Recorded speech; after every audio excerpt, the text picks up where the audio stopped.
છોટાઉદેપુર લોકસભા ભાજપના ઉમેદવાર જશુભાઈ રાઠવાએ મતદાન કર્યું। પ્રાપ્ત માહિતી અનુસાર છોટાઉદેપુરના વસેડી ખાતે પોતાના ગામના બૂથ પર જશુભાઈ રાઠવાએ મતદાન કર્યું।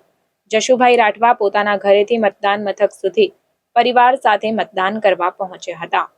ઢોલ નગારા સાથે પોતાના ઘરથી મતદાન મથક સુધી તેઓ પહોંચ્યા અને મતદાન બાદ જશુ રાઠવાએ જંગી બહુમતીથી જીતનો દાવો પણ કર્યો। સૌને નમસ્કાર।